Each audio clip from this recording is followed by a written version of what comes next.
En fait, quand j'ai fait Sciences Po, je voulais déjà être comédienne. Donc j'ai fait plutôt Sciences Po pour calmer mes angoisses, que j'avais peur de pas gagner ma vie comme comédienne. Enfin, je suis encore en train de me poser des questions, mais c'est ça qui est intéressant, c'est d'être dans un processus créatif permanent, parce que je pense que c'est ça qui fait que je livre de la nourriture fraîche au public et pas de la conserve, en fait. Je pense que c'est très important pour un artiste d'être frais, d'avoir une fraîcheur. Il faut aussi accepter que quand on est une personne publique, il y a des gens qui vous aiment, des gens qui vous aiment pas, il y a des gens qui vous détestent. Il faut faire avec, quoi.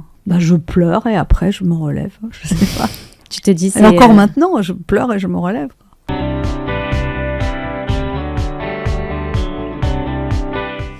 Bonjour à toutes et à tous et bienvenue dans Skills. Aujourd'hui, je reçois Anne Roumanoff. Anne incarne la capacité à durer et à se réinventer. En 35 ans de carrière, elle a su évoluer d'humoriste à femme de médias, productrice et chef d'entreprise. Dans un monde où tout change à vitesse grand V, elle nous livre ses secrets pour rester pertinent et s'adapter sans perdre son authenticité. Bonjour Anne, je suis très heureuse de t'accueillir aujourd'hui dans Skills. Bonjour. Anne, j'ai demandé à l'IA, quand j'étais en train de me préparer, en préparant cette interview. T'as dit, trouve-moi des questions au ChatGPT. J'ai demandé à ChatGPT si je devais retenir une chose sur Anne Roumanoff, quelle serait-elle? Et voilà, je te lis exactement ce que ChatGPT m'a dit. Anne Roumanoff est une humoriste et comédienne française reconnue pour sa capacité à se réinventer tout en restant fidèle à son authenticité. Qu'est-ce que t'en penses? Oui, peut-être c'est vrai, ouais. C'est pas mal. Après Sciences Po, qu'est-ce qui t'a donné l'audace de choisir une voie qui soit aussi différente? En fait, quand j'ai fait Sciences Po, je voulais déjà être comédienne. Donc j'ai fait plutôt Sciences Po pour calmer mes angoisses, que j'avais peur de pas gagner ma vie comme comédienne. Donc j'ai pris des cours de théâtre très jeune, même la dernière, dès l'âge de 12 ans, mais l'année du bac, donc j'avais un an d'avance, donc j'avais 16 ans, et j'allais au cours Florent 3 fois par semaine, le soir, sur une petite mobilette, ce qui était extrêmement dangereux, parce que j'avais tellement peur que je fermais les yeux place de la Concorde, donc c'était pas Donc j'allais de 19h à 22h, 3 fois par semaine le soir, suivre des cours, et donc des gens me disaient, mais tu vas jamais réussir ton bac, etc. Et en fait, non, j'ai quand même réussi mon bac, ça n'empêchait pas. J'avais comme une double vie, quoi. J'avais le lycée, plus les cours de théâtre le soir, 3 fois par semaine, c'est pas rien. Je faisais 9 heures de théâtre par semaine, quoi. Et donc l'envie était là, et après, je suis rentrée à Sciences Po tout de suite après le bac, donc j'avais juste 17 ans, c'était un concours d'entrée, et j'ai continué à faire des cours de théâtre tout au long de ton parcours. Oui, ouais. Mais avec des angoisses du style, est-ce que je suis pas en train de passer à côté de ma vie, je suis dans une bibliothèque, c'est pas ça que je veux faire, enfin j'avais beaucoup de... Je me prenais bien la tête, quoi. J'étais inquiète. Je me souviens j'étais en bibliothèque, je regardais les autres, je me disais mais je veux pas être là, pourquoi je suis là, voilà. Alors qu'en fait après le fait d'avoir fait Sciences Po a fait qu'on me demandait tout le temps alors vous avez fait Sciences Po, et ça m'a certainement été utile, quoi, donc je regrette pas. Est-ce que tu as été confrontée au regard des autres justement par rapport à ton choix atypique? C'est que ton environnement, il était plus, tes amis, ils étaient plus de Sciences Po ou plutôt du théâtre? J'avais vraiment les deux, et à l'époque c'était assez différent, il n'y avait pas tellement de passerelles parce qu'à l'époque Sciences Po était vraiment très traditionnel. Après je suis retournée, enfin maintenant on n'en parle pas, mais je sais pas, il y a 10 ans, les mecs étaient torse nu sur les pelouses, enfin moi j'ai pas connu ça, c'était hyper cadré, très BCBG, très 7e arrondissement, enfin il n'y avait pas tellement d'ouverture sociale, hein. C'était... Même moi, je venais du 17e, je me sentais prolo là-bas, donc c'est pour dire que c'était bon. Et donc là, c'était un peu très comme ça, snob, on va dire, et un peu tu veux faire du théâtre, mais tu veux intégrer le conservatoire, enfin un peu comme ça. Et quand j'étais dans les cours de théâtre, on me disait alors, mais t'es une intellectuelle? T'es intellectuelle en fait. Je dis je sais pas trop. Donc j'étais un peu à côté de la plaque dans les deux, en fait. J'étais je me sentais à ma place, ni vraiment, enfin, je sais pas. Parce que tu es les deux. Oui, parce que je suis les deux, en fait, ouais. Oui, c'est ça. Et j'ai mis du temps à accepter ça, que c'est cette différence-là qui pouvait être intéressante. Mais, et de pas te mettre dans une case, finalement. Oui, mais j'ai passé quand même beaucoup de temps dans mon adolescence à vouloir me couler dans le moule. J'ai toujours voulu être comme les autres, avec toujours la sensation de ne pas être comme les autres. Et l'impression de ne pas rentrer dans les cases, justement. Mais j'ai fait beaucoup d'efforts. À Sciences Po, j'ai mis un serre-tête en velours. J'ai acheté un impair chez Burberry's. Voilà, j'avais vraiment un look. J'avais des petites lunettes. J'avais un look je m'étais fondue dans la main. J'avais un carré. Quand j'arrivais dans le cours de théâtre, j'enlevais le serre-tête. À Sciences Po, je lisais Le Monde. Cours de théâtre, je lisais Libé. Ouais, c'était tout ça, tout un... Et où est-ce que tu te sentais le mieux? Mais j'aimais bien les deux, en fait. Ouais. En fait, il y avait pas... Non, j'aimais bien, ça me plaisait. D'être les deux. Ouais. Ça me rappelle le livre de Amin Malouf qui s'appelle Les identités meurtrières. Et le premier paragraphe, parce que lui, il est d'origine libanaise et français. Et à chaque fois, on lui demandait, alors, mais au fond, t'es libanais ou français? Il dit, mais non, je suis les deux. Oui, mais vraiment, au fond, tu te sens plus libanais ou plus français? Et en fait, il disait, il y a pas de... On n'est pas l'un ou l'autre, c'est l'identité se construit et je suis les deux. Et j'ai l'impression d'entendre ça, en fait, dans ce que tu dis. C'est juste de ne pas mettre les gens dans des cases et de se dire, on a le droit d'être les deux, aussi paradoxal que ça puisse paraître. Comment ta formation à Sciences Po, elle a influencé ta façon d'observer et d'analyser la société? Elle a surtout influencé ma façon de travailler. Je pense que ça m'a vraiment donné un côté méthodique. C'est-à-dire, je me rappelle que quand je faisais mes premiers sketchs, j'avais des dossiers comme à Sciences Po, où je mettais, je sais pas, l'esthéticienne, j'avais toutes mes feuilles sur l'esthéticienne à l'intérieur, j'avais des dossiers par sketch. Voilà. Et je me rappelle aussi que quand j'ai décidé d'écrire des sketchs, à un moment, je me suis dit ça, c'était peut-être en 86 ou 87, j'ai été à la FNAC, j'ai acheté tous les 33 tours d'humoristes, je les ai tous écoutés et j'ai analysé comment tous les différents types de sketchs qu'il y avait. Si c'était, tu parles au public, si tu parles à un personnage, si tu fais un personnage, enfin voilà. Et je notais. Et j'ai écouté Zouk, Sylvie Joly, Roland Magdan, Coluche, Alex Métayer. Enfin, à l'époque, il n'y en avait pas 600 000 des comiques, donc ça allait. Mais comme quand, à Sciences Po, je faisais un exposé et tu prends tous les bouquins à la bibliothèque sur le thème, quoi. Et tu les lis pas vraiment. Tu lis, en fait, à Sciences Po, tu apprends à lire l'intro, la table des matières, et puis un petit peu, puis voilà. Et donc, tu as appris la méthode, en fait. Oui, j'ai vraiment appris la méthode et le travail aussi, parce qu'il y avait quand même une certaine masse de travail, d'écrit, enfin voilà, ce côté, une méthode, ouais, ça c'est sûr. Depuis tes débuts, tu es resté assez fidèle à ton style, mais tu as évolué. Comment tu as pu réconcilier authenticité et adaptation ? L'authenticité, c'est important, je pense, d'être sincère dans son propos artistique, mais pour n'importe quel artiste. C'est-à-dire, il faut que quand on s'exprime artistiquement, il y ait une nécessité à le faire. Donc il faut que ce qu'on raconte soit en adéquation avec ce qu'on est au moment où on le raconte. Donc ça veut dire que, par exemple, si à un moment il y a un sketch qui, par exemple, fait rire, mais moi ça m'amuse plus, je l'enlève en fait. C'est cette honnêteté-là, ou un thème qui tout d'un coup ne me concerne plus ou me fait plus vibrer, même si ça continue à faire rire les gens, je l'enlève en fait. Et tu as pas peur justement de ne pas faire rire ? Si, toujours. C'est la grande angoisse. C'est la grande angoisse des humains. Mais oui, quand les gens ne comprennent pas par rapport à un chanteur. Je dis toujours, un chanteur, il n'est pas en forme. Peut-être il y aura des briquets qui vont moins se lever. Mais je veux dire, nous, quand on est humoriste et qu'on va sur scène seul, la sanction, elle est tout de suite. Il y a rire ou il n'y a pas de rire. Enfin, et puis, quand quelqu'un paye pour avoir un humoriste sur scène, il ne veut pas un rire. Il en veut 100, en fait. Donc, voilà, quoi. Mais justement, il est où ce pont entre j'ai besoin de les faire rire et en même temps, je vais pas prendre un sketch qui, moi, ne me fait pas plaisir, ne me fait pas rire et qui va faire rire les autres. Mais justement, je pense que si on veut vraiment faire rire, et je trouve que les meilleurs humoristes sont ceux qui expriment un point de vue hyper original sur le monde qui leur correspond profondément. Donc, mais c'est même valable pour n'importe quel artiste, mais encore plus les humoristes, quoi. Donc c'est l'originalité du point de vue. Donc ça veut dire une espèce de démarche introspective pour creuser à l'intérieur de soi, pour trouver qu'est-ce qu'on a vraiment à dire de spécifique, quoi. Aujourd'hui, dans un monde des réseaux sociaux, les images, toutes ces normes qu'on voit, qu'est-ce que tu conseillerais à quelqu'un qui cherche à rester vrai dans son travail ? Oui, de ne pas s'adapter, de ne pas se plier aux exigences des autres. Toi, tu pourrais te plier aux exigences de vouloir faire rire les autres. Non, mais déjà, je pense que c'est très important de se connaître. Tout le monde n'est pas fait pour faire le même métier de la même manière. Sûr. Il faut que, par exemple, moi, je suis hyper indépendante et je déteste qu'on me donne des ordres. Donc, c'est pas un hasard si je fais de la scène toute seule. Et je suis pas du tout sûre. Quand j'étais jeune comédienne, où je me disais, j'aimerais bien faire partie d'une troupe. Et en fait, quand j'étais enceinte de ma deuxième fille, j'ai fait un spectacle collectif, mais je ne supportais pas les autres. Et moi, je suis à l'aise dans une troupe si je dirige. Je dirige une émission de radio, ça va très bien. Je peux diriger un film aussi, je me sens capable. Mais si je dois obéir aux ordres, j'ai un petit côté rebelle quand même, donc je peux le faire. C'est-à-dire, par exemple, si je suis sur un tournage pendant 3 jours, 4 jours, je peux être sympathique. Mais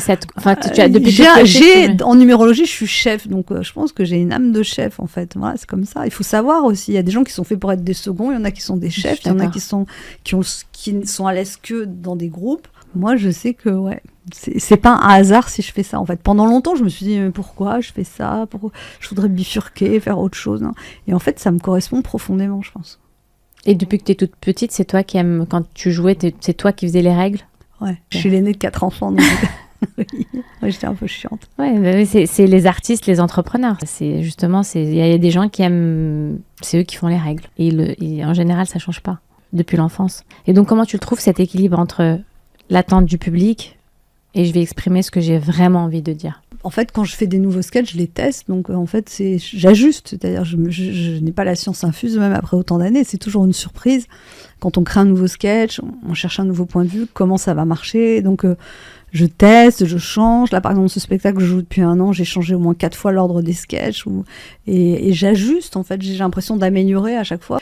Et là, par exemple, hier, j'ai dit, mais ce sketch, je vais peut-être l'enlever, finalement. Enfin, je suis encore en train de me poser des questions. Mais c'est ça qui est intéressant, c'est d'être dans un processus créatif permanent, parce que je pense que c'est ça qui fait que je livre de la nourriture fraîche au public et pas de la conserve, en fait. Je pense que c'est très important pour un artiste d'être frais, d'avoir une fraîcheur dans l'expression, mais ça passe justement par une sincérité de ce qu'on raconte et pas de se dire « Ah, je vais faire ça parce que ça va marcher, mais moi, ça m'amuse pas ».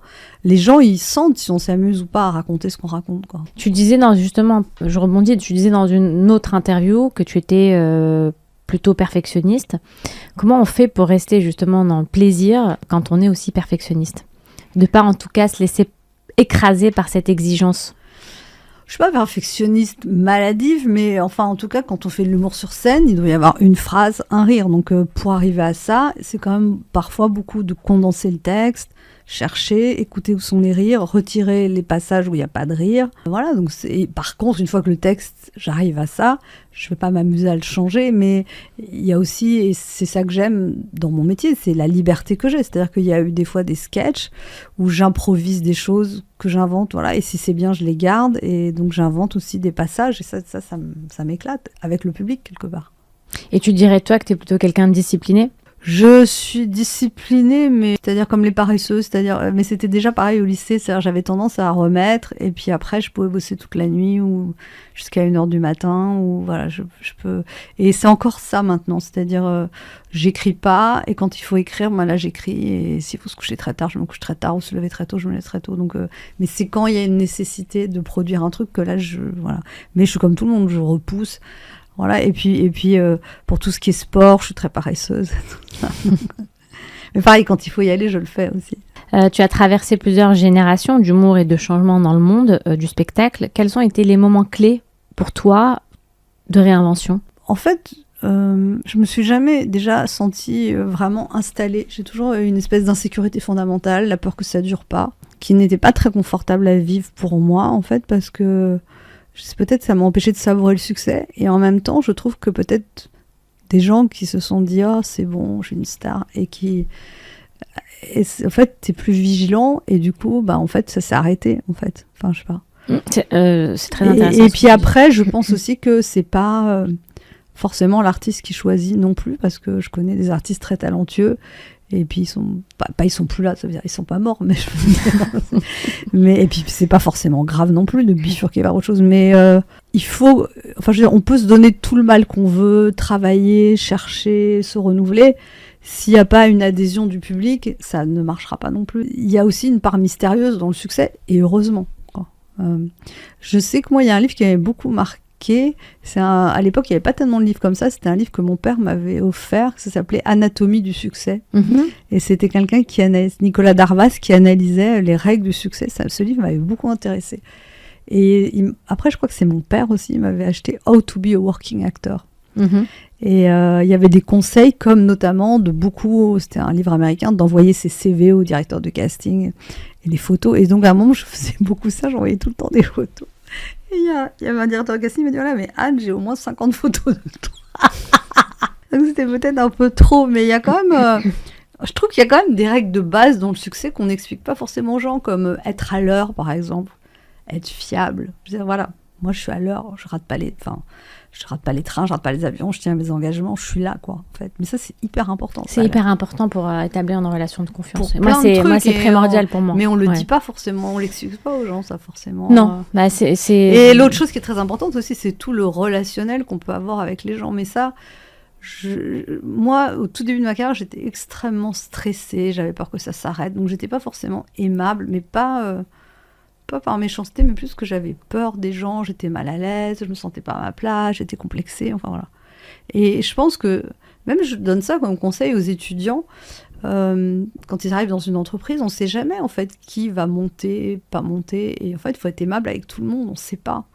Moi, j'ai pas ce regret, mais quand même, dans les gens que j'ai fréquentés, il y en a qui sont devenus des stars, et forcément, j'aurais pas forcément cru certains. Et on peut pas savoir en fait à l'avance. Non, Même certains qui m'ont vu n'auraient jamais pensé que je serais encore là. Mais tu as dit quelque chose de très important au début. Tu vois, quand tu disais la peur justement de pas rester, la peur de pas durer. En tout cas, j'ai l'impression, tu vois, si je devais comparer à d'autres métiers, ce serait par exemple un champion de tennis ou dans le sport. Ben ouais, en fait, eux, ils ont une haine viscérale de perdre. Et c'est ce qui font qu'ils gagnent. Et justement, tu penses pas que le fait d'avoir peur de pas durer fait qu'en fait, ça dure. Tu vois, c'est quelque chose de complètement inconscient et de profond. J'ai tellement peur que ça arrive que ça n'arrive pas parce que mon cerveau va faire en sorte que ça n'arrive pas. Oui, en tout cas, après, moi, je pense aussi que c'est un truc familial. C'est-à-dire que j'ai des grands-mères qui ont changé de pays, donc il y a quand même une espèce d'instabilité de mes racines. C'est-à-dire que, je sais pas, quand j'étais petite, mon père a créé une entreprise. Au début, il n'avait pas d'argent, après, il en avait, mais quand il en avait, j'étais sûre que ça allait pas durer, en fait. Donc, j'étais l'aînée de la famille, moi je suis née, mon père avait pas tellement d'argent, après il en a eu, mais après j'ai l'impression que j'avais toujours l'inquiétude en fait.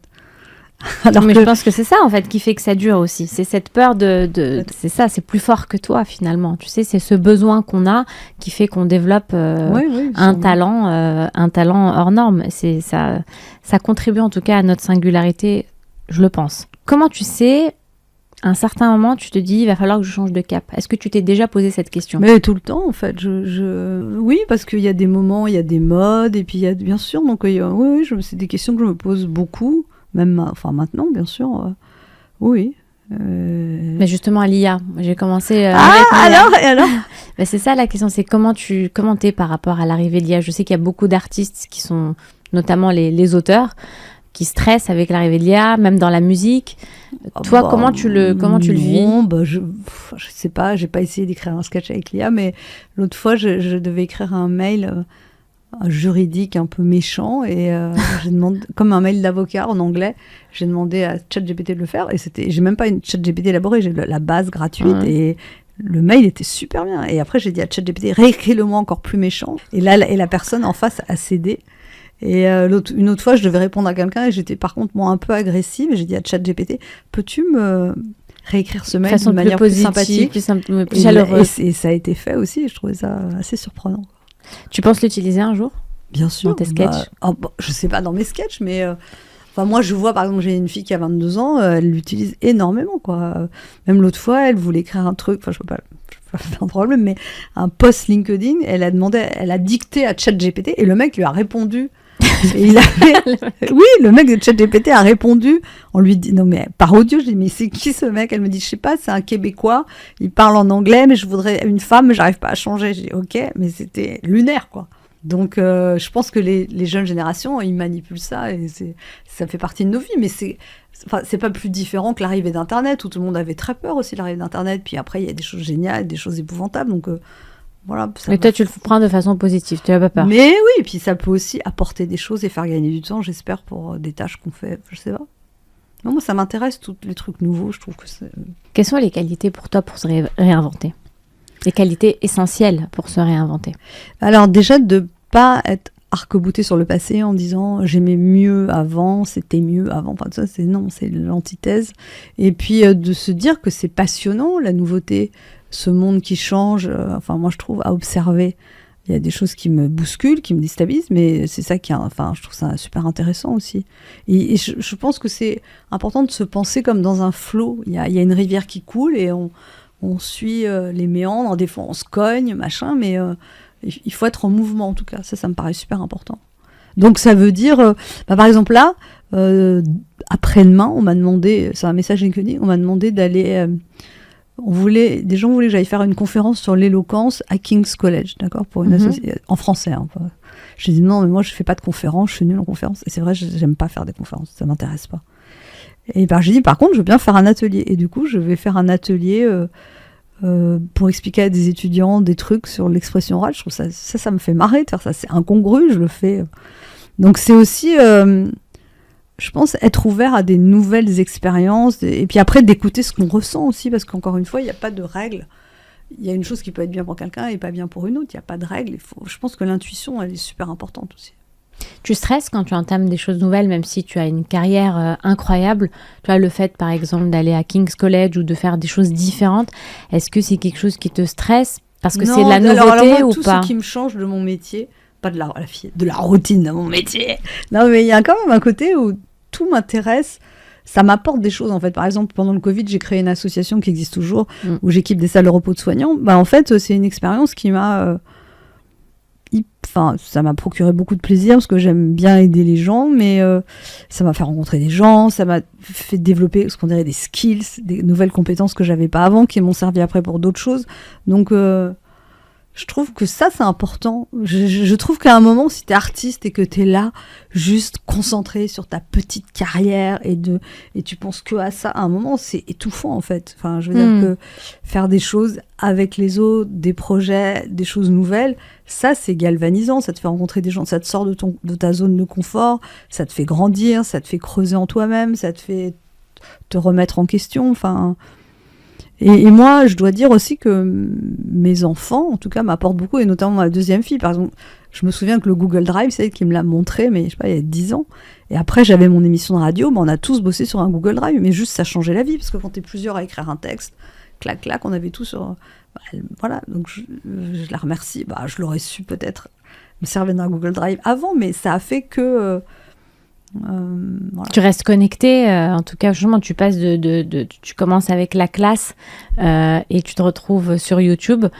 Faut rester connecté, faut rester quand même assez, avoir cette humilité de se dire, j'ai encore des choses à apprendre. Oui, mais aussi, je pense qu'il faut pas non plus se forcer, c'est-à-dire pas dire, c'est à la mode de faire des reels sur Instagram, je vais faire des reels en racontant ma vie et je vais me filmer, parce que ça, par exemple, ça me... Enfin, là, j'ai pas une idée d'un truc qui m'éclaterait de faire ça, donc je le fais pas. Comme les publications sur les réseaux sociaux, je me force pas. Si j'ai envie, je publie un truc, mais je me dis pas, il faut que je publie avec une cadence pour faire grandir ma communauté.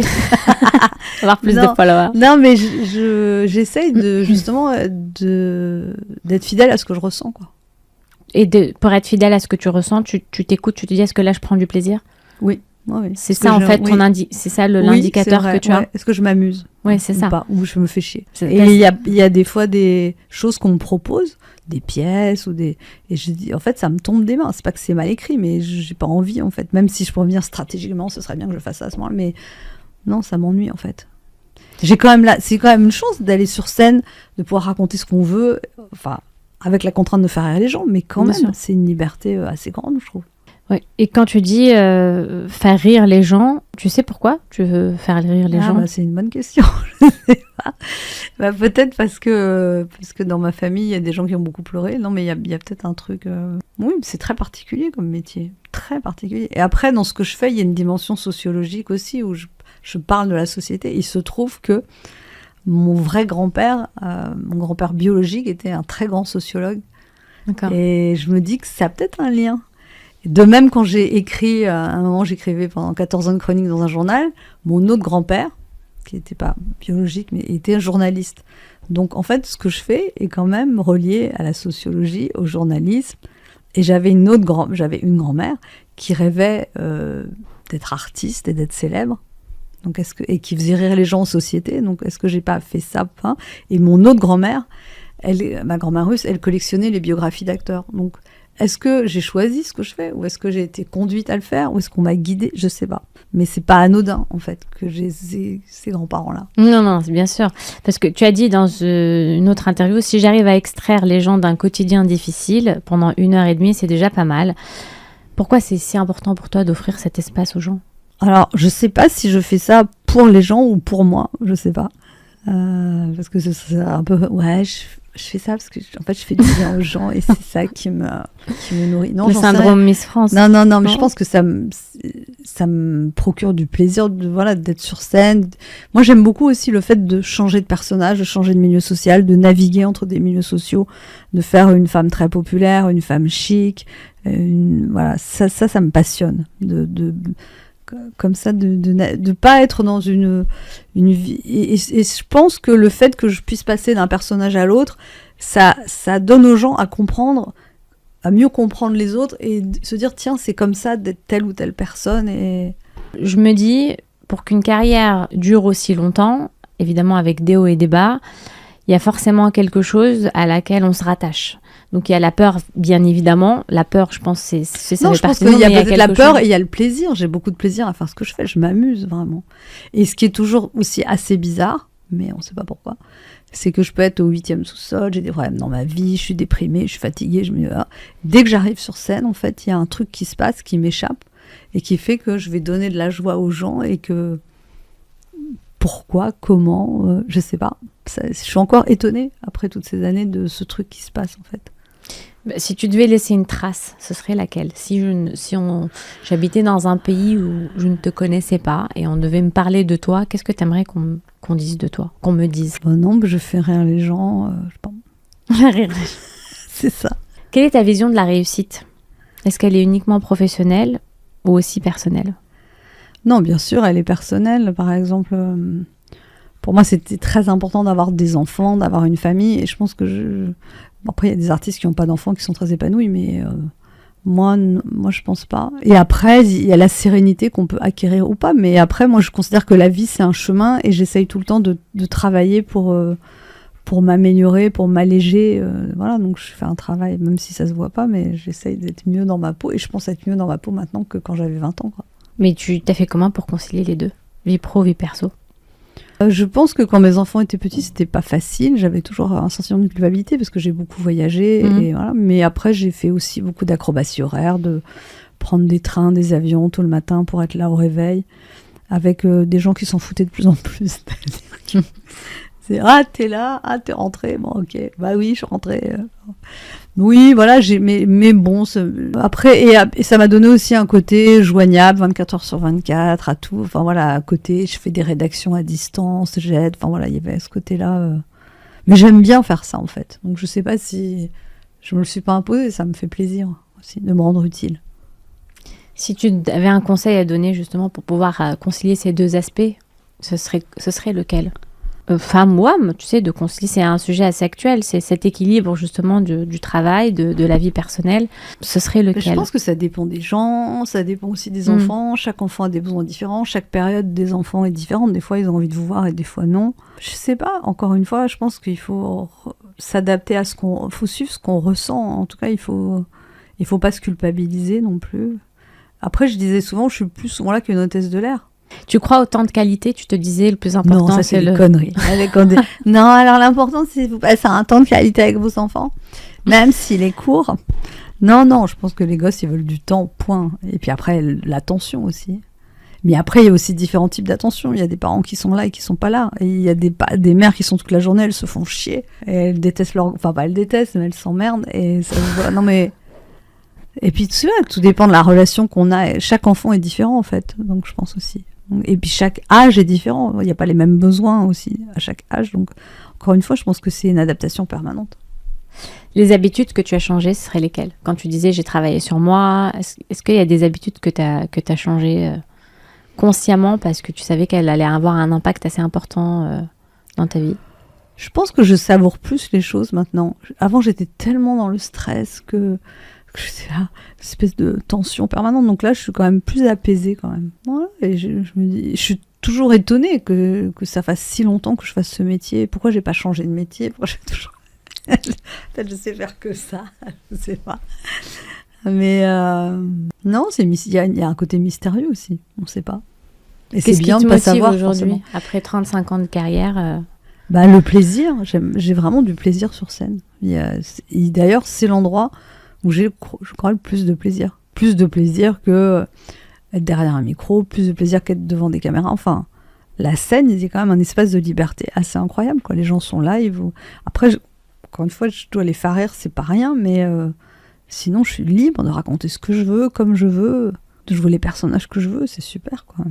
Mais c'est fou d'arriver à trouver cette... Il y a des attentes, je dois faire rire, mais en même temps, tu arrives à trouver cette liberté de raconter ce que Après, tu veux. je pense que aussi, j'ai la chance d'être créative. Je suis quelqu'un, j'ai quand même des idées assez facilement. Je suis pas là... Après, la mise au point est toujours laborieuse, mais et même souvent, je donne des idées aux gens. C'est pas quelque chose qui me coûte. Ça me vient tout seul, en fait. Donc ça, c'est une qualité... J'y suis pour rien, en fait, d'être créative. Est-ce que tu es structurée ? Très. Tu es quelqu'un d'organisé ? Très structurée, mais bordélique. Ça veut dire que je suis pas ordonnée. J'aime bien, quand je fais la cuisine, il y en a partout. J'ai un côté, ça peut vite être le bordel, donc je sais pas. Moi, quand je t'ai appelée et qu'on devait organiser cette interview, tu étais déjà derrière ton mail, tu as mis l'adresse, tu avais l'horaire, donc tu es plutôt un créatif. Tu es quelqu'un d'assez organisé. Ouais. Je suis carrée. Et je suis très droite aussi dans les relations humaines. Je suis très franche. Des fois trop. C'est-à-dire, quelqu'un il m'avait dit Anne Romanoff, le tact. Non, mais parce que on peut pas tout dire tout le temps, tout ce qu'on pense. Et j'ai tendance, moi, quand même, à trop parler. Et ça me coûte des fois de pas parler, de me taire, de pas dire des choses. Quand tu dis pas comment tu sens que c'est des boutons qui vont sortir sur le visage. visage. Non, c'est pas ça. Non, mais des fois, on peut pas dire tout le temps tout à tout le monde. Quand tu dis pas, ça, tu vois, par exemple, très souvent dans le management, c'est devenu aussi très à la mode aujourd'hui de dire que le positif, le management par la bienveillance. Et sauf que la personne en face, elle comprend pas du tout ce que tu lui demandes. Donc après elle a pas d'augmentation. Elle se dit, en fait, tu m'as dit que c'était super, que tout ce que j'avais fait c'était super, et il y a pas d'augmentation. Donc le résultat, il est pas bon non plus. Oui, mais enfin, si on dit trop tout ce qu'on pense, on peut blesser les gens aussi. Oui. Et moi, j'ai quand même du mal à prendre des gants, quoi. Donc c'est difficile pour moi. Donc des fois, je préfère mieux me taire que de risquer de faire de la peine à quelqu'un. Mais ça te coûte. Non, parce que j'aime pas les conflits, j'aime pas faire. T'as pas envie de faire de la peine? Non. Tu as entendu parler de la série Iris? Ouais. Tu l'as vue? Non. Bah, c'est un peu ça en fait. Elle dit, mais c'est un peu poussé à l'extrême. C'est qu'elle dit, elle veut pas faire de la peine, mais elle dit tout le temps ce qu'elle pense, et elle se retrouve toute seule à la fin. Et elle s'est rendue compte qu'elle avait besoin d'aimer pour trouver sa place et ne plus toujours être dans contredire tout ce qu'on lui dit. Mais elle est super cette série. Est-ce que tu as un rêve que tu as encore envie de réaliser? Oui, j'aimerais réaliser un film. Donc je suis dessus. Voilà. C'est quoi ta définition du succès aujourd'hui? Est-ce qu'elle a évolué depuis tes débuts? Au début, je pense que quand j'étais ado, je voulais vraiment être célèbre. C'était même, je sais même pas si je voulais être actrice, je voulais être célèbre. Célèbre, d'accord. Ouais. Qui vient de ta grand-mère? Mes deux grand-mères. T'as pas le choix. Je dois écrire un livre sur ces deux grand-mères. J'ai un contrat et je n'arrive pas à écrire le livre. Et l'éditeur est très patient. Il me dit alors Anne. Et je sais que c'est en moi, mais c'est pour le sortir, c'est un peu compliqué. Donc succès pour toi, c'est célébrité? Non. Pour le mesurer? C'est très subjectif le succès. Je sais pas. Je pourrais pas dire. Si tu avais une petite phrase ou une croyance qui t'a guidée toute ta vie, ce serait laquelle? Il y a une phrase que j'aime bien, c'est quand on veut, on peut. Bon, c'est pas tout à fait vrai, parce que si on veut des trucs impossibles, comme par exemple si je voulais être danseuse étoile, là, je ne pourrais pas. J'ai pas l'âge, j'ai pas la condition physique. Oui, il faut que ça soit réaliste. Ouais. Pas de l'ordre du fantasme. Mais après, dans ma réussite, peut-être, en effet, j'ai un côté très déterminé. C'est-à-dire, je me fixe un but et j'ai un côté teigneux, je lâche pas, je lâche persévère. Pas. Ouais, vraiment. Ça c'est sûr, j'ai beaucoup persévéré. Et j'ai pas eu beaucoup d'encouragement au départ, vraiment. Tu t'es confrontée au regard des autres? Non, mais même à l'échec, tout simplement. Toute ma période où j'étais dans les cours de théâtre, entre 12 et 18 ans, j'ai eu que des échecs. Alors, évidemment, on dit comme ça, même entre 12 et 20 ans. Alors, on se fout de ma gueule quand je raconte ça, mais j'ai raté tous les concours d'entrée au conservatoire, à la Rue Blanche, à la Classique du Cours Florent, qui à l'époque, c'était des drames absolus. Chaque fois que je ratais un concours, on me prenait pas dans les castings. Donc, j'ai eu beaucoup de refus. Mais c'est le lot de tous les comédiens. Et même le premier cabaret, où j'avais passé une audition, où les deux premiers, ils m'ont refusé avec des sketchs.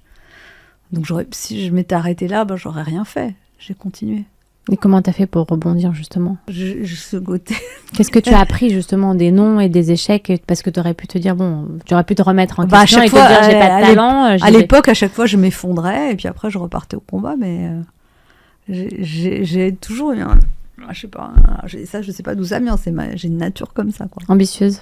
Pas ambitieuse. Déterminée? Ouais. Persévérance, c'est de la persévérance. Ouais. Tu es dans un métier exposé, et comment tu gères les critiques, justement, quand tu parles justement de cette partie, il y a les échecs, que ce soit du public ou des médias, quand on est célèbre, on est forcément exposé aux critiques. Mais on peut pas avoir le beurre et l'argent du beurre, ça fait partie. Tu l'acceptes? Tu savais que c'était le prix à payer? Oui, après, c'est plus ou moins maintenant avec les réseaux sociaux. Si tout d'un coup, à un moment, tu es la cible d'attaque, ça peut être violent, même encore maintenant. Ça, très, très violent, mais bon, c'est comme ça, c'est le jeu. T'as déjà eu un échec ou une critique qui t'a marqué? Plein. Et t'as vraiment beaucoup appris de... Je me souviens d'un truc, un des premiers films que j'ai joué, c'était un film de Charlotte de Turckheim, et à l'époque, j'ai passé toute mon adolescence à lire Première. C'était vraiment mon journal de référence, voilà. Et je me souviens que quand j'ai joué, je jouais un second rôle dans ce film, une fille du Midi un peu nunuche, et le mec avait écrit Anne Romanoff, parfaite dans la conne de province. Donc déjà, c'était pas hyper sympa, mais bon, enfin parfaite, il y avait, mais dans la conne de province, ok, donne à son jeu un irrémédiable assez gênant. Je sais pas ce que ça voulait dire, mais je suis restée 2 jours couchée à pleurer avec cet article, quoi. Voilà, après, c'est des mots. Je veux dire, il faut aussi accepter que quand on est une personne publique, il y a des gens qui vous aiment, des gens qui vous aiment pas, il y a des gens qui vous détestent. Il y a des gens que vous indifférez. Enfin, je veux dire, on peut pas, personne fait l'unanimité. Donc ça, on peut pas dire, moi je veux que des compliments, je veux pas les critiques. Ça n'existe pas en fait. C'est les 2 pièces d'une même monnaie. Donc, faut faire avec, quoi. Mais tu te dis quoi pour que ça dure que 2 jours? Parce pour pleurer que pendant 2 jours. Oui, c'est 2 jours et tu te dis allez, on avance maintenant. Il y a forcément quelque chose que tu te dis pour avancer. Comment tu arrives à trouver cette clarté d'esprit pour te dire en fait ça m'appartient pas? Tu vois, ça appartient à l'autre. Je pense pas que je me dis ça comme ça, mais je pleure et après je me relève. Tu te dis, et encore maintenant, je pleure et je me relève. C'est comme ça, ça continue, je veux dire ça. Aujourd'hui, sur les artistes que tu aimes bien, que tu soutiens ou admires, quelles sont les qualités que tu recherches chez les jeunes artistes? J'aime pas tellement citer des noms. Puis plus les qualités, mais... Non, mais ce que je trouve intéressant, c'est un point de vue original sur le monde. C'est-à-dire pas un artiste qui va ressembler, surtout en humour. Il y a tellement d'humoristes maintenant, de pas pomper ou faire les mêmes thèmes qu'un autre humoriste. C'est-à-dire trouver sa voix, son chemin, l'originalité de son expression. C'est ça qui me paraît le plus important. Comment tu as fait? Tu t'es écouté? Tu fais quoi? C'est quoi tes habitudes qui te permettent, toi, justement, Après, je pense aussi, je m'intéresse aussi à ce que font les autres. Donc, je vais pas forcément voir les spectacles, mais je regarde beaucoup de vidéos sur Internet. Okay. Je regarde des trucs, je me tiens au courant. Je connais le nom des autres humoristes. Je regarde de quoi ils parlent, quel thème ils abordent, de quelle manière. De même que je pense qu'un musicien, il doit se tenir au courant quand tu es dans une époque de tout ce qui se fait en musique. Je sais pas si c'est pareil pour un écrivain, mais... apparemment, c'est de spectacle vivant, tu t'insères dans une époque et c'est important de connaître tout ce qui a été fait. Ça me paraît vraiment important. On n'est pas... Comme là, pour mon film, je regarde beaucoup de films pour regarder comment sont réalisés les films, comment c'est... Enfin, voilà, il faut analyser aussi, faire ce travail-là de s'imprégner, de connaître, en fait, les choses. Et donc, voilà, donc je regarde aussi beaucoup ce que font les jeunes humoristes. Après, il y a des choses forcément qui me parlent plus ou moins, voilà, mais... c'est important de se tenir au courant aussi de tout ce qui se fait. Tu es une inspiration pour beaucoup. Est-ce que toi-même, tu as bénéficié justement de mentors dans ton parcours? Alors, j'ai pas eu des mentors, mais j'ai eu des admirations qui m'ont portée. Beaucoup Sylvie Joly au début de ma carrière, parce que ce que je trouvais extraordinaire, c'est qu'elle faisait des personnages de classes sociales différentes. Et ça m'a toujours... En fait, c'est ça que j'aime dans ce que je fais sur scène, de faire des personnages d'âge, de classes sociales différentes. Et de statuts différents, et de métiers différents. Dans ton dernier spectacle, d'ailleurs, tu fais la coach américaine. Ouais. Est-ce que tu as reçu un conseil qui a marqué un tournant pour toi? Oui, c'était un producteur de spectacle qui s'appelait Michel Alguet, qui est décédé d'ailleurs, et il m'avait dit cette phrase: ce qui est important, ce n'est pas que les gens viennent te voir une fois, ce n'est pas qu'ils viennent te voir 2 fois, c'est qu'ils aient envie de te voir une 3e fois. C'est ça qui fait les longues carrières. Et j'ai trouvé ce conseil très pertinent. En fait, c'est le degré de satisfaction d'un spectateur qui sort du spectacle qui est important. Parce qu'un spectateur qui est content d'un spectacle, il va en parler à d'autres et il va revenir te voir 5 ans, 10 ans après. Enfin, voilà, quoi. Et ça, c'est important.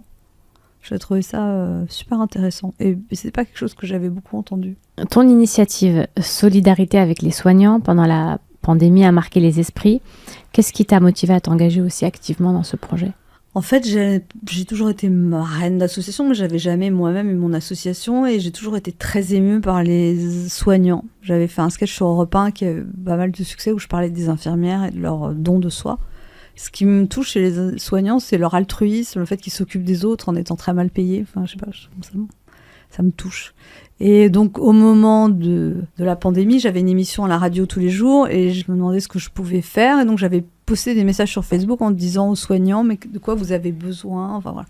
Et en fait, j'ai été débordée mais d'un flot de demandes. À l'époque, les gens n'avaient pas de masque, pas de gants, pas de surblouse, donc j'ai repartagé ça sur les réseaux sociaux, mais j'ai fait ça et du coup je trouvais des blouses et après mais après je fais ça 48 heures et je recevais encore plus de messages et donc je me suis dit mais il faut que je fasse quelque chose. Puis j'ai appelé des associations qui existaient mais ça les intéressait pas et du coup je dis je vais faire mon association, je savais pas trop. J'avais un groupe WhatsApp de copines à l'époque, j'ai dit je fais mon asso, donc il y en a qui sont venus m'aider et au départ on achetait vraiment avec notre carte bleue des tenues, parce que moi je suis douée pour trouver des trucs sur internet, donc je trouvais des masques, des gants, mais pas beaucoup quoi, genre 50, 100, puis on les envoyait dans un hôpital, enfin c'était ça quoi. Et après on a dit il faut faire une vente aux enchères, et on a monté une vente aux enchères, après j'ai trouvé des bénévoles, et très vite en fait, j'avais jamais fait ça de ma vie, mais je pense que on a fait une vente aux enchères, je sais pas si c'était en mars ou avril 2020, qui a rapporté 227 000 €. Donc là, on s'est retrouvés, donc on a pu avoir... Et là, à un moment, j'avais un entrepôt avec un mec de la Croix-Rouge, on envoyait, il y avait des bénévoles, enfin c'est devenu... Je faisais des zooms avec 20 personnes par jour, plus l'émission à la radio tous les jours, et limite, j'ai fini le confinement en burn-out pratiquement, c'est-à-dire que j'étais épuisée. C'est-à-dire, vers au mois de juin 2020, je me suis cogné le pied dans un meuble chez moi, mais j'avais des béquilles, ce qui n'arrive pas, quoi. Mais c'était une espèce d'immense fatigue. Bon, donc je fais ça, et puis au mois de juin 2020, on fait une autre vente aux enchères qui rapporte 100 000 €, et je me dis, mais qu'est-ce qu'on va faire de tout cet argent ? Parce qu'il y avait des masques, des gants, donc il n'y avait plus besoin de surblouses et tout ça. Et donc on avait repéré qu'on nous avait fait des demandes pour des salles de repos de soignants. À cette occasion, on a découvert en fait l'état pitoyable des salles de repos de soignants en France. C'est épouvantable. Et souvent, il n'y a pas d'argent, c'est le parent pauvre de l'hôpital, souvent les soignants, ils s'achètent eux-mêmes leur cafetière, on met 6 mois à les rembourser, enfin, c'est pas pareil partout, mais disons que c'est en piteux état. Puis les cafetières sont soumises, ils prennent tout le temps des cafés, donc très vite elles s'abîment, donc les cafetières, c'est tiède, le micro-ondes, il chauffe pas, enfin, bon, il y a tout ça, quoi. Je sais pas partout, mais beaucoup, des sièges qui sont durs, pas de sièges pour dormir à la nuit, enfin... Donc je la fais courte, mais enfin, donc de fil en aiguille, on fait ça, le mois de juin, bon, bref. Et puis finalement, en septembre, il y a quelqu'un qui me fait miroiter qu'il allait me donner 100 000 €, donc je relance des appels. Sauf qu'en fait, le mec, c'était un mytho, c'était un mec dans l'industrie pharmaceutique, il m'a jamais rien donné, même pas 0 €. Et en fait, finalement, j'ai pu avoir un rendez-vous avec Valérie Pécresse qui m'a aidée. Et là, on a fait... Et donc, du coup, là, maintenant, on a équipé 1800 salles de repos dans toute la France, et on fait une vente aux enchères par an. Et j'ai des bénévoles et des permanents, et donc c'est un travail qu'on fait au continu, parce que c'est en fait, les besoins sont énormes en fait. Donc, et nous on fait vraiment des petites choses, c'est-à-dire que on dépense entre 600 et 1000 € par salle de repos, mais avec ça on achète, on a un formulaire, donc les soignants disent ce dont ils ont besoin, et on achète des tables, des chaises, des fauteuils, voilà, des micro-ondes, des cafetières, de la vaisselle, des tableaux pour décorer, enfin voilà, selon la demande des soignants. On leur achète pas tout parce qu'on essaye d'optimiser l'argent, voilà. Mais voilà, et on continue, il y a maintenant des partenaires qui nous aident de manière plus régulière, et voilà.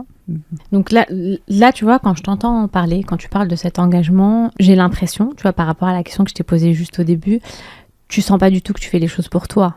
Je le vois dans tes yeux, je le sens, tu vois, parce que tout à l'heure, je t'ai posé la même question, je dis, ok, tu fais rire, tu donnes un espace d'1 heure et demie où les gens se détendent, sont plus légers. Là, j'ai l'impression que tu sais pas trop si tu le fais pour eux, pour toi, et c'est assez paradoxal. Alors que là, tu te dis, ok, je le fais pas du tout pour moi, je le fais pour les autres, et ça te fait du bien. Ouais. Tu penses pas que l'humour peut jouer aussi un rôle dans des moments de crise, comme la pandémie ou des contextes socio-économiques tendus comme en ce moment? L'humour, ça aide à supporter la vie, la dureté de la vie. Mais après, l'humour ne supprime pas les problèmes. T'as un enterrement, tu peux piquer une crise de fou rire parce que la situation est dure, mais ça t'enlève pas le chagrin que tu peux avoir. Donc, pour moi, l'humour... D'ailleurs, tous les humoristes que je connais sont tous hypersensibles. C'est une manière de lutter contre la dureté de la vie, l'humour.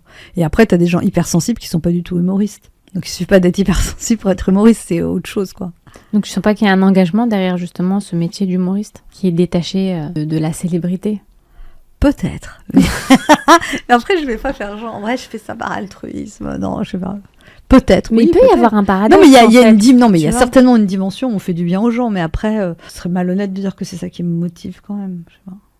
Parce que moi, je reste persuadée que, tu vois, si on fait un métier parce qu'on veut être célèbre ou qu'on a peur de plus exister, en fait, on n'existe plus, ça ne peut pas durer. Et toi, je l'ai demandé à l'IA, je te l'ai dit. Non, sérieusement, toi, il y a quand même quelque chose tu parles de plaisir, tu parles de je reviens à ce que je ressens. Donc forcément, il y a quelque chose, tu vois, qui est un peu plus fort, qui est derrière. Oui, mais tu vois. Heureusement. C'est ça. Oui. Et c'est normal. Mais c'est ce pas paradoxe, forcément quelque chose tu vois. que je peux pas. C'est pas forcément quelque chose que je peux formuler d'une manière claire parce que il y a aussi un mystère aussi là-dedans pour moi. Encore maintenant. Mais et c'est tant mieux. Oui. Un mystère de pourquoi je fais ça. Pourquoi depuis si longtemps. Et tu penses pas qu'il peut y avoir un message paradoxal, c'est-à-dire que ça peut être tourné vers moi, mais aussi tourné si, vers oui, les autres. sûrement. Bah oui, c'est quand même bien sûr. Je te propose un jeu, mais c'est pas le jeu du oui ou non, c'est jeu compatible incompatible. Okay. Tu me dis juste oui, c'est compatible ou pas, et spontanément. Discipline et créativité. Oui. Compatible ou pas? Oui, c'est compatible. Compatible, ok. Perfectionnisme et plaisir. Pas trop. Les gens trop perfectionnistes, ils sont chiants quand même. Un peu perfectionnistes, mais pas trop. Ok. Adaptabilité et affirmation de soi. Oui, c'est compatible. Anne, pour tous ceux qui n'osent pas encore s'adapter au changement par peur de perdre leur essence, qu'est-ce que tu pourrais proposer comme défi concret pour dans les prochaines 48 heures? Tu as dit quelque chose de très intéressant tout à l'heure. Je rebondis dessus. Tu disais, je sors de ma zone de confort, de ce que je sais faire, pour essayer quelque chose de nouveau. Très souvent, dans la nouveauté, les gens peuvent avoir peur. Ce qui arrive assez souvent quand on sort de sa zone de confort, de ce qu'on connaît, on a peur. Moi, il y a un truc que je conseille quand même, c'est de se former. C'est-à-dire, on peut faire une formation. Par exemple, au mois de juin, j'ai fait une formation sur l'écriture de séries. Je passais une semaine, c'était super intéressant. J'ai rencontré plein de gens. Enfin, ça me nourrit. Et donc, je trouve que moi, pas maintenant, je le fais plus, mais j'ai lu beaucoup de livres d'écriture écrits par les Américains, mais je parle il y a 20 ans sur comment écrire des sketchs, comment être comique, et je trouve que être dans un processus de formation permanent en se disant, une fois j'ai fait un stage d'écriture à New York, je trouve que c'est important d'avoir cette curiosité-là, donc de se former. Ça, je pense que c'est important. Se dire, tiens, ça je connais pas, je vais me former à ça, mais surtout que maintenant, en plus, on peut se former sur Internet, il y a des tutos, des machins, on peut se former en ligne, mais même faire un stage de 3 jours, voilà, je pense se former à un truc qu'on a encore jamais fait. Ça, je pense que ça, c'est super intéressant. Mais comment tu fais pour la choisir, ta formation? Au feeling. Au feeling. C'est toujours ton indicateur, c'est le plaisir? Le plaisir, est-ce que ça m'intéresse? Il ne faut pas faire des choses qui ne vous intéressent pas. Et après, ça c'est un conseil. Et l'autre chose aussi, c'est d'être curieux des autres. C'est-à-dire, je ne sais pas, pour quelqu'un qui a une entreprise, être curieux de ce que fait l'autre. Ça ne veut pas dire l'espionner, mais regarder ce que fait l'autre entreprise, comment elle s'y prend, s'intéresser.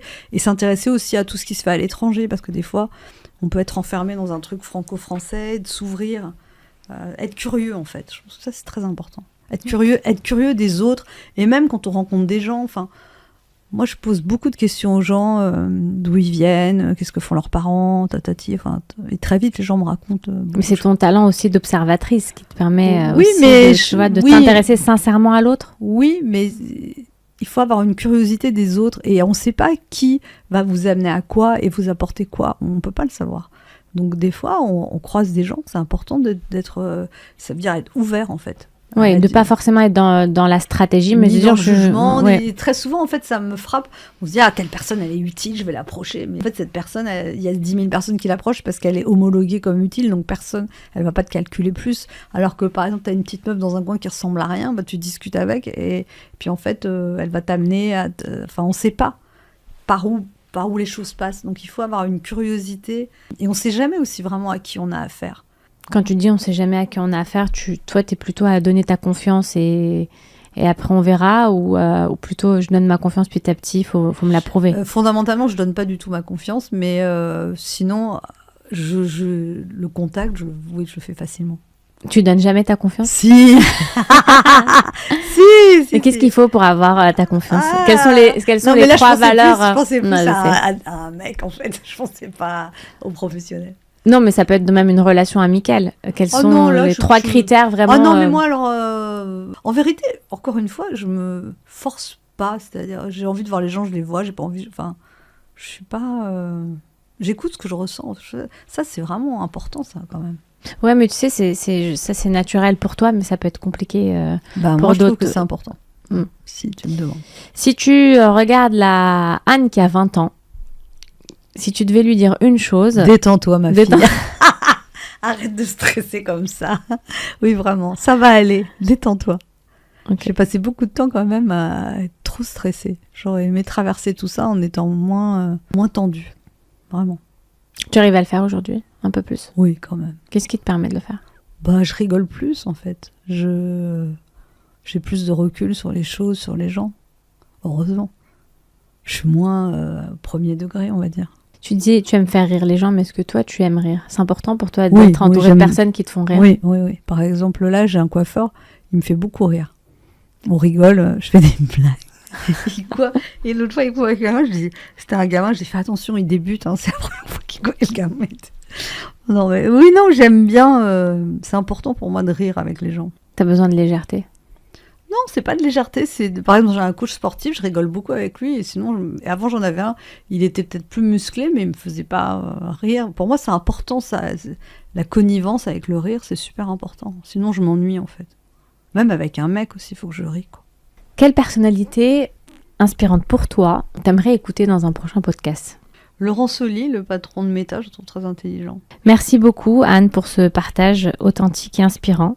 Tu nous as montré que s'adapter ne signifie pas se trahir, mais au contraire enrichir qui l'on est. Donc de Sciences Po à l'humour, de la scène à la production, ton parcours prouve qu'on peut évoluer tout en restant profondément soi-même. Donc investissez dans votre singularité et n'oubliez pas le Skill Challenge de Anne et partagez vos expériences avec nous sur les réseaux avec le hashtag SkillsAdaptation. Merci beaucoup, Anne, pour ce moment. Merci.